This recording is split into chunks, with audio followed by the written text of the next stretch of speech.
तो क्या पाकिस्तान जंग की जरूरत करने की कोशिश कर रहा है?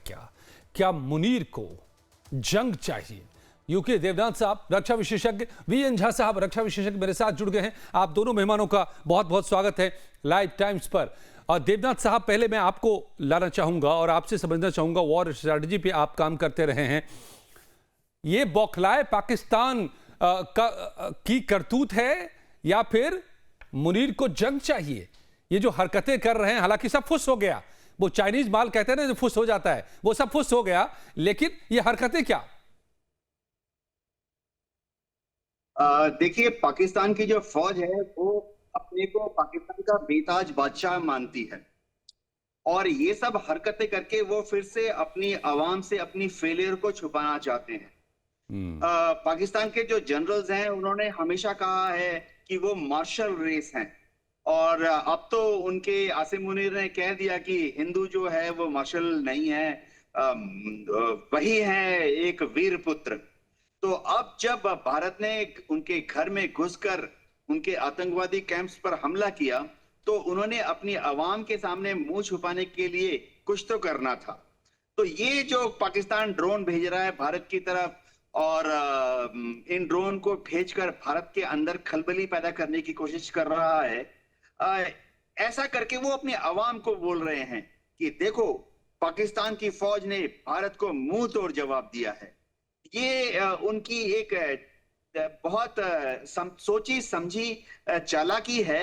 इस तरह की चालाकी वो पहले भी अपनी आवाम को, उनकी आवाम बहुत भोली भाली होती है, इस तरह की चालाकी पाकिस्तान की फौज अपनी भोली भाली लोगों को पहले भी कर चुकी है कि वो बहुत बहादुर हैं, वही सिर्फ हिंदुस्तान से पाकिस्तान को बचा सकते हैं।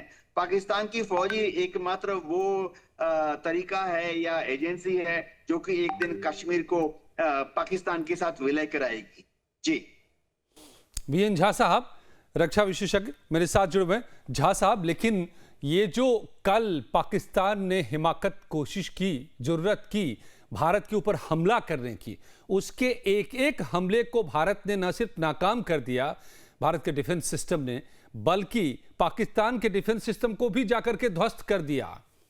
तो क्या समझ में आ पा रही है बात पाकिस्तान को, वहां की सेना को, या फिर वो पागलपन, वो रेडिकलिज्म और वो जो अपना फेस सेविंग का फॉर्मूला है, उससे बाज नहीं आने वाला पाकिस्तान चाहता क्या है? देखिए अजय जी, अभी जो भी चल रहा है ये मेरे समझ के बाहर है। पहली बात तो ये कि पाकिस्तान को आ, कल के हमले के बाद में, कल के जो स्ट्राइक है, कल को जो उसको थप्पड़ पड़ी है, उसके बाद में उसको एस्केलेट करना ही नहीं चाहिए था। क्योंकि पूरी विश्व जानती है कि ये एस्केलेशन जो था, ये भारत का जो रिएक्शन था, ये राइट टू डिफेंडिंग था। ये यूएन के चार्टर में ये लगा हुआ है। जिस तरह से पाकिस्तान के जिहादियों ने 22 तारीख को पहलगाम में अंजाम दिए थे, और उसके पहले भी जम्मू कश्मीर में कितनी सारी अटैक हुई थी, चाहे आर्म फोर्सेस पे हो या सिविलियंस पे हो। बालाकोट के बाद लगभग 1-1.5 साल तक ठीक रहा था, लेकिन उसके बाद जो घटनाएं बढ़ती गई और वो बढ़ती ही गई। तो ये एक सीरीज था घटनाओं का, जिसका कि एक स्पर्ट हुआ था 22 तारीख को। तो जो थप्पड़ पड़ी थी कल पाकिस्तान को, पाकिस्तान के जिहादी तंत्र को, इसके बाद पाकिस्तान को इसको एस्केलेट नहीं करना चाहिए था। लेकिन उन्होंने एस्केलेट किया, और एस्केलेट कैसे किया? हमारे जो सैनिक, जो जो प्रतिष्ठान हैं, उसके ऊपर में अटैक लॉन्च करके, हमारे सिविलियंस के ऊपर में अटैक लॉन्च करके, और यहाँ तक कि एक गुरुद्वारा को भी उन्होंने तबाह कर दिया है। जी, तो ये जो दिखाता है कि एक किसी न किसी तरह से ये एक अटैक है भारत के संप्रभुत्व के ऊपर में। अब यहाँ से जो भारत का रिएक्शन था, ये मेरे समझ के परे है। अगर मैं मोदी सरकार की सराहना करना चाहूँ तो मैं कहूँगा कि हाँ, मोदी सरकार ने बहुत अच्छा किया। उन्होंने 5 थप्पड़ मारे थे, आपने भी 5 थप्पड़ मार दिए। उन्होंने 9 जगह को तबाह करने की कोशिश की, आपने भी 9 को कर दिए। तो मतलब ये बच्चों का जो खेल होता है ना, तुमने 1 थप्पड़ मारा तो मैंने भी 1 थप्पड़ मारा, तुमने 3 थप्पड़ मारा तो मैंने भी 3 थप्पड़ मारा। ऐसे नहीं होता। ये मिलिट्री डॉक्ट्रिन के अगेंस्ट है। हम वॉर में हैं या नहीं हैं, ये भारत तय करे कि हमारे सैनिक प्रतिष्ठानों पे जो भी हमला हुआ था कल रात में, क्या ये एक्ट ऑफ वॉर है? अगर एक्ट ऑफ वॉर है तो मिलिट्री डॉक्ट्रिन करती है कि अपने एनिमी को इतनी तगड़ी चोट पहुंचाओ कि वो उठ के फिर बैठ नहीं सके। ठीक है। लेकिन वो हम नहीं कर रहे हैं। वो उसने 2 थप्पड़ मारे, हमने भी 2 थप्पड़ मार दिए। ये कहीं ना कहीं मुझे दिखाता है कि भारत शायद विश्व जनमत को अपने तरफ रखने की कोशिश कर रहा है। लेकिन क्या सारे देश यही कर रहे हैं कि विश्व जनमत को अपने साथ में लेके चल रहे हैं? अरे जिस दिन यूएस प्रेसिडेंट ने कहा था, बाइडेन ने इसराइल को, कि तुम राफा पे अटैक नहीं करना, this will be a bad act, जी। और नेक्स्ट डे इसराइल ने हमला किया क्योंकि वहां पे आतंकी छिपे हुए थे। तो आपके मिलिट्री इंटरेस्ट में जो चीज अच्छी है वो आपको करना चाहिए। देखिए कल का जो अटैक था, ठीक है। किसी प्रतिष्ठान, थोड़ा सा 10 सेकेंड, जी जी। किसी प्रतिष्ठान पर कोई ज्यादा मेजर डैमेज नहीं हुआ। लेकिन मान लीजिए अगर एक ड्रोन एक जहाज के ऊपर जाके गिर जाता है तो आपका तो 500 का जो जहाज है 500 करोड़ का, वो तो चला जाता आपका, और आपकी जो क्षति होती है तो वो अलग थी। तो ये क्यों झेल रहे हैं हम? पाकिस्तान पे हमला कीजिए। अब समय आ गया है कि पाकिस्तान को ऐसा जवाब दीजिए कि वो ये चीज पश्चाताप करे कि उसने क्यों ये हमला किया, उसने ये एस्केलेट क्यों किया। ठीक है, मैं इस सवाल के साथ आता हूं, देवनाथ जी से भी इसका रिएक्शन लूंगा और उसके बैकग्राउंड को भी मैं समझने की कोशिश करूंगा कि आखिर भारत ऐसा क्यों कर रहा है। लेकिन साथ में मैं पहले बताता चलूं कि जो 15 शहरों पर पाकिस्तान के हमले हुए थे, इसको भी समझिए कि कहां पर, देखिए पाकिस्तान ने कितने बड़े पैमाने पर स्ट्राइक लॉन्च किया था भारत के खिलाफ। अगर यह कामयाब होता तो कितना बड़ा कोहराम हो सकता था। जरा मैप के जरिए समझिए, ये श्रीनगर है, ये अवंतीपुरा है, ये पठानकोट है, जालंधर है, लुधियाना, आदमपुर, फलोदी, उत्तरलाई, नाल, भुज, इतनी जगहों पर, और इसके अलावा जम्मू, अमृतसर, कपूरथला, चंडीगढ़, बठिंडा, ये 15 शहरों पर एक साथ पाकिस्तान ने स्ट्राइक लॉन्च किया था। हालांकि इससे यह भी एक टेस्ट हो गया बखूबी कि भारत का डिफेंस सिस्टम कितना मजबूत है, और उसने एक भी इसमें से हमले को कामयाब नहीं होने दिया, जबकि भारत के एक भी हमले को पाकिस्तान ऑपरेशन सिंदूर में डिटेक्ट तक नहीं कर पाया था। तो ऑपरेशन सिंदूर पर भारत की तरफ से प्रेस कॉन्फ्रेंस में कर्नल सोफिया और विदेश सचिव विक्रम मिश्री ने कहा कि पाकिस्तान को उसकी ही भाषा में जवाब भी हम दे रहे हैं। भारत पाकिस्तान में आतंकी ठिकानों को निशाना बना रहा है, लेकिन पाकिस्तान भारत में आम लोगों पर हमले कर रहा है। राफेल को लेकर पूछे गए सवाल पर विदेश सचिव विक्रम मिश्री ने साफ तौर पर कहा कि पाकिस्तान जन्म से ही झूठा रहा है। सुनिए।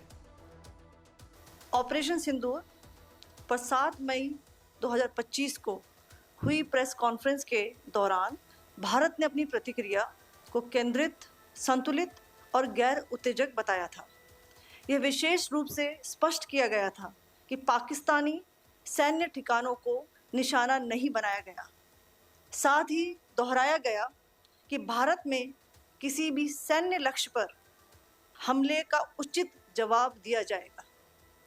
7 से 8 मई 2025 की रात को पाकिस्तान ने उत्तरी और पश्चिमी भारत में स्थित कई सैन्य ठिकानों को, जैसे कि अवंतीपुरा, श्रीनगर, जम्मू, पठानकोट, अमृतसर, कपूरथला, जालंधर, लुधियाना, आदमपुर, भटिंडा, चंडीगढ़, नाल, फलौदी, उत्तरलाई और भुज पर ड्रोन और मिसाइलों से हमला करने का प्रयास किया। इन हमलों को इंटीग्रेटेड काउंटर यूएस ग्रिड और वायु रक्षा प्रणालियों द्वारा निष्क्रिय कर दिया गया। इन हमलों का मलबा कई स्थानों से बरामद हुआ, जो कि पाकिस्तानी हमलों का प्रमाण है। देखिए, जब सही समय होगा तो आधिकारिक तौर पे इसके बारे में सूचना दी जाएगी। लेकिन जो आपका प्रश्न है कि प्रधानमंत्री और उप प्रधानमंत्री और विदेश मंत्री, उनके रक्षा मंत्री इस तरह की बातें कर रहे हैं, तो इसमें अचरज की कोई बात नहीं है। आखिरकार ये एक देश है जिसने अपना इसका जन्म लेते ही झूठ शुरू हो गया था। 1947 में जब पाकिस्तानी फौज ने जम्मू कश्मीर पे दावा बोला, तो उन्होंने किसी ऐसे वैसे व्यक्ति से नहीं, संयुक्त राष्ट्र से झूठ बोला कि हमारा कोई लेना देना नहीं है इससे, ये लोग जो गए हैं वो तो कबायली हैं। वो तो जब हमारी फौज वहाँ पे पहुंची और यूएन के लोग, संयुक्त राष्ट्र के लोग खुद वहाँ पे पहुंचे, उन्होंने देखा कि वहाँ तो पाकिस्तानी फौज घुसपैठ करके आ गई है, उसके बाद पाकिस्तान को मुंह की देखनी पड़ी और उनको मानना पड़ा कि हाँ उनकी फौज वहाँ पे कुछ समय से पड़ी हुई है। तो ये जो यात्रा है एक तरह से 75 साल पहले शुरू हो चुकी है, तो I am not surprised that this kind of disinformation is being indulged in. ये आधिकारिक तौर पर जो बताया गया है जो पाकिस्तान ने कल से किया है। यूके देवनाथ साहब मेरे साथ हैं, वीएन झा साहब रक्षा विशेषज्ञ दोनों ही मेरे साथ। देवनाथ साहब, जो सवाल वीएन झा साहब उठा रहे थे, मैं सवाल पूछूं उससे मैं थोड़ा सा बैकग्राउंड देना चाहूँगा। जो मैं लगातार पीसीज देख रहा हूँ गवर्नमेंट ऑफ इंडिया की तरफ से, उसमें यही लाइन समझ में आ रही है कि पाकिस्तान एक ऐसा मुल्क है जो हम तो डूबेंगे सनम, तुमको भी ले डूबेंगे, एक फेल्ड स्टेट है, एक नेगेटिव स्टेट है, हमेशा से रोग स्टेट है, वो हिंदी इंग्लिश दोनों वाला रोग है उसमें। तो ऐसे में, ऐसे कीचड़ में हम पत्थर फेंकें कि हमारे चेहरे पर आए, तो ये तरीका, या फिर कीचड़ की सफाई ही कर दिया जाए, कीचड़ से कब तक बचते रहेंगे, जो वीएन झा साहब कह रहे हैं, क्या अपनाना सही रहेगा भारत के लिए? जी हाँ, देखिए कई उपाय सोचे गए हैं। एक उपाय एक्सट्रीम जो है वो ये सोचा गया है कि पाकिस्तान के टुकड़े टुकड़े हो जाने चाहिए, शायद भारत उसको कर सकता है।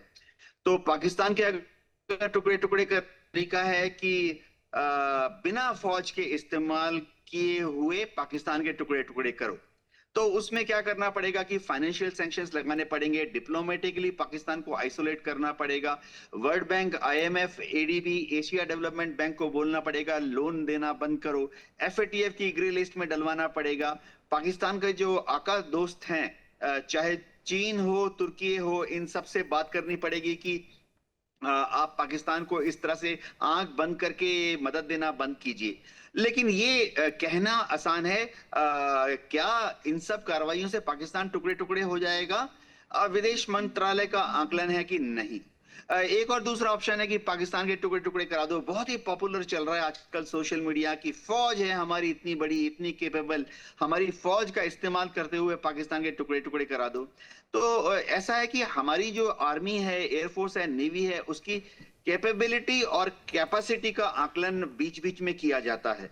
तो हमारे पास बहुत बड़ी फौज है, एयरफोर्स, नेवी, आर्मी बहुत ही प्रोफेशनल है। लेकिन क्या हम हमला करके, यानी तलवार के बल पर पाकिस्तान के टुकड़े टुकड़े कर सकते हैं? इस तरह का आकलन फौज में, मिनिस्ट्री ऑफ डिफेंस में कई बार कर चुके हैं। तो शायद ऐसे आकलन के जो रिपोर्ट है उसको टीवी में डिस्कस करना उचित नहीं होगा, लेकिन इतना जाहिर बात है, मैं बता देता हूं कि फौज का जो इस्तेमाल करके कोई ये सोचे कि हमारे जांबाज या फौज के जो जवान हैं, जीसीओ हैं, अफसरान हैं, टैंक तो बख्तरबंद गाड़ियां लेकर, हमारे पास 2-2 स्ट्राइक कोर हैं, हम पाकिस्तान के अंदर घुस जाएंगे और तलवार के जोर पर पाकिस्तान को काट देंगे, ये संभव नहीं है। सब रिपोर्ट्स में इतना आ गया है। तो अब क्या रास्ता बचता है पाकिस्तान को टैकल करने के लिए? एक तीसरा रास्ता भी हम अपना चुके हैं आज से पहले कि पाकिस्तान से इतनी ज्यादा दोस्ती कर लो, इतनी ज्यादा मित्रता कर लो, व्यापार कर लो, उनको मोस्ट फेवर्ड नेशन का दर्जा दे दो, उनके साथ ट्रेड, जो पाकिस्तान हमेशा कोशिश करता रहा है कि भारत के जरिए वो बांग्लादेश के साथ व्यापार करे। हम भी बोले हैं कि ठीक है, बदले में आप भारत को अफगानिस्तान के साथ लैंड रूट से व्यापार करने दो। ये सब अगर करें तो पाकिस्तान की जीडीपी इंप्रूव होती है। तो क्या अगर हम ये दोस्ताना रवैया दिखाएंगे पाकिस्तान के साथ मोस्ट फेवर्ड नेशन करके, व्यापार करके, तो क्या उससे पाकिस्तान भविष्य में भारत के प्रति जो होस्टाइल रवैया है उसको कम करेगा? कश्मीर में क्या पाकिस्तान दहशतगर्दों को भेजना बंद करेगा? आकलन ये है जो अभी जो लगता सरकार नहीं है है। हमारी, हाँ। मैं सरकार का नाम ले रहा हूं, मैं पार्टी का नाम नहीं ले रहा हूं। अभी जो हमारा सरकार का आकलन है वो कहता कि नहीं, पाकिस्तान से दोस्ताना व्यवहार करके भी वो सुधरेगा नहीं। और ये भी हम तो करके देख और चुके हमारे हैं। पास क्या विकल्प? ये भी करके देख चुके हैं। हाँ जी हाँ। जब जब वाजपेयी साहब हाँ, तो, समझौता एक्सप्रेस चला रहे थे और मुशर्रफ साहब हिंदुस्तान में थे, आगरा समिट हो रहा था, तो वहां पर करगिल प्लान हो रहा था। तो ये भी हम देख चुके हैं और बार बार कर चुके हैं। तो फिर तो वीएन झा साहब का जो कहना है कि इस कीचड़ से कब तक बचेंगे आप, इसको आप साफ ही कर डालिए। जो होगा सो होगा। यही मुनीर साहब चाह रहे हैं, यही वहां के रेडिकल चाह रहे हैं। नहीं, मैं ये नहीं सोचता हूं कि जो होगा सो होगा। देखिए, हम लोग अगर एक रिस्पॉन्सिबल नेशन है तो जो मिलिट्री एक डॉक्ट्रिन होती है उसको आप साथ में लेके चलिए, उसको फुलेस्ट यूज कीजिए। देखिए, जब गल्फ वॉर हुआ था उस समय में एयर पावर का ऐसे जुडिशियस यूज किया गया था कि बाद में जब जब जब आर्मी जब आगे बढ़ी थी, कैजुअलिटी ना के बराबर हुई थी अमेरिकी की। तो ये सब जो हिस्ट्री है, ये मिलिट्री हिस्ट्री है, ये आपके सीख के लिए है। आपको जरूरी नहीं है कि आप पूरी आर्मी लेके पाकिस्तान में घुस जाइए, नहीं। आज के दिन में हमारे पास में वो कैपेबिलिटी है कि बिना अंदर घुसे पाकिस्तान की जो मिलिट्री माइट है उसको खत्म किया जा सके। चाहे वो धीरे धीरे ही खत्म कीजिए या बंच में खत्म कीजिए, ये किया जा सकता है। क्योंकि आप जितना समय उसको दीजिएगा, उसके एड में, उसके बचाव में लोग आना शुरू होंगे। कल क्या, आज ही पता चला कि मलेशिया जो है वो पाकिस्तान के साथ में खड़ा होने आ रहा है। टर्की पहले से खड़ा था। चीन, वो भी ज्यादा टाइम नहीं लेगा, क्योंकि जब चीन देखेगा कि पाकिस्तान जो है वो पिस रहा है तो उसका अपना इंटरेस्ट है कि उसका जो ऋण है वो डूबने वाला है वहां पे। तो ये सारी चीजें होंगी। और आप एग्जाम्पल देख लीजिए यूक्रेन का। रशिया इतना बड़ा देश, इतनी बड़ी माइट, यूक्रेन के पास में कुछ नहीं था, जीडीपी नहीं था, लेकिन उसको जब सब लोग उसको एड देने के लिए आ गए, यूरोपियन और नेटो, आज तक सस्टेन कर रहा है वो। तो ये जो चीज है ये हमको सीखनी पड़ेगी। जरूरी नहीं कि पाकिस्तान को जाके क्रश कर देना वहां पे, नहीं। देखिए, पाकिस्तान वो टेढ़ी खीर है जो कभी नहीं बदलेगा। और आपने भी इंडिकेशन दिया कि ये जो दोस्ती वाला है कि वहां से उसको ट्रेड के लिए करो, उसको बढ़ावा दो, ये हम कर चुके हैं ऑलरेडी। सार्क जो था इसीलिए स्टैब्लिश हुआ था, और सार्क के थ्रू ये मोस्ट फेवर्ड नेशन और ट्रेड और ये सारी चीजें कर चुके हैं। वाजपेयी जी का, वाजपेयी जी से लेकर के मनमोहन सिंह के दौर तक में ये हम कर चुके हैं। बहुत कोशिशें भी हो चुकी हैं इसको लेकर के। वक्त इतना ही था। झा साहब, आप जो कह रहे हैं एक ये भी है तरीका क्या कि वो जो चौथा तरीका, जो 3 तरीके बता रहे थे देवनाथ साहब, चौथा तरीका कि हम बॉर्डर भी क्रॉस नहीं करें लेकिन पाकिस्तान को धीरे धीरे धीरे हम एक्सटर्नल प्रेशर से और बाहर रहते हुए इंटरनल अटैक से हम धीरे धीरे उसको तबाह करें। खैर, तमाम स्ट्रेटजिस्ट इस पर सोच रहे हैं लगातार। बहुत बहुत धन्यवाद झा साहब आपका मेरे साथ जुड़ने के लिए। देवनाथ साहब, लेकिन मैं आपको रोकूंगा, अगले हिस्से में भी आपसे मैं सवाल कुछ करूंगा। आपको यह भी बता दूं कि शुक्रवार को आईएमएफ की अहम बैठक भी होने वाली है और इस बैठक में भारत और अपना पक्ष रखने वाला है। आईएमएफ ने जुलाई 2024 में पाकिस्तान को $7 अरब का बेल आउट पैकेज मंजूर किया था। शुक्रवार को आईएमएफ एग्जीक्यूटिव बोर्ड की बैठक होनी है। इसमें कर्ज की अगली किस्त देने पर विचार होगा। पिछले बैठकों में वोटिंग के दौरान भारत अनुपस्थित रहा, लेकिन पहलगाम हमले के बाद भारत शुक्रवार को होने वाली बैठक में पाकिस्तान के खिलाफ वोटिंग कर सकता है। इस मसले पर क्या कुछ कहा है विदेश सचिव ने, यह भी सुनिए। Tomorrow there is a meeting of the board of the IMF, and I'm sure that our executive director will put forward India's position. The decisions of the board are a different matter. You know the process through which they are made, but I think the case with regard to Pakistan should be self-evident to those people who generously open their pockets to bail out this country. I think you would have the data on how many IMF bailout programs have been sanctioned in the space of the last 3 decades. And I think you would also have an idea of how many of those programs have actually reached successful conclusion. Probably not many. So I think this is a decision that board members have to take by looking deep within themselves and looking at the facts. जाहिर है कि भारत की पूरी कोशिश होगी कि ये bail out package मंजूर ना हो, लेकिन जो ये जंग की जरूरत करने की कोशिश मुनीर कर रहे हैं, अगर जंग छिड़ती ही है तो एक बहुत ही अहम पहलू है कि दुनिया का रुख क्या होगा, कौन इस मुश्किल घड़ी में अपना और कौन पराया, इसकी भी पहचान होगी। तो इस वक्त क्या तस्वीर दिख रही है, इसी को समझेंगे अगले आधे घंटे में। बने रहिए हमारे साथ।